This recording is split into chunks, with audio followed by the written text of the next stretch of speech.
Културата, урбанизмот, јавниот превоз и комуналната хигиена се дел од темите кои кандидатите за градоначалник на Скопје ги ставија во фокус на денешната кампања.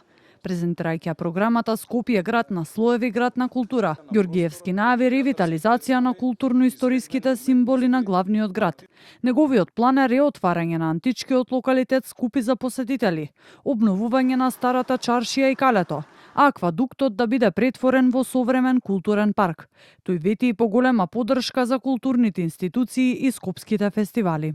Сите овие чекори се дел од визијата Скопје да биде град на идеите, уметноста и луѓето. Град со културна сила што ќе биде пример за целиот наш регион. Затоа културата е инвестиција во иднината, а иднината на Скопје ја гледам како град што создава, инспирира и обединува.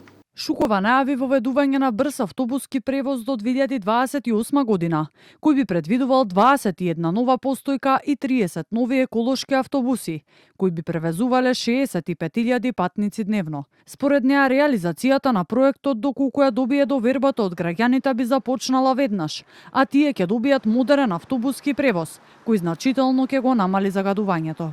Вие ќе добиете две линии кои што имаат брз и ефикасен транспорт, кои што ќе народно кажано ќе го ранат сите останати делови на Скопје. Секако мора со нови еколошки автобуси, бидејќи овие кои што ги имаме се девастирани. Заради тоа имаме во програмата и набавка на нови еколошки автобуси.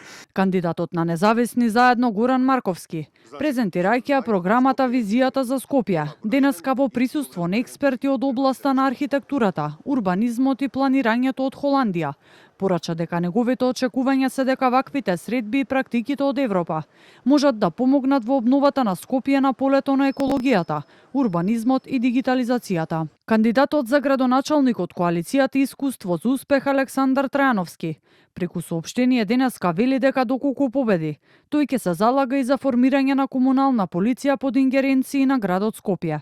Комуналната полиција според Трајановски би имала превентивна улога околу горливиот проблем со создавањето на диви депонии и несовесното постапување со ѓубрето во главниот град.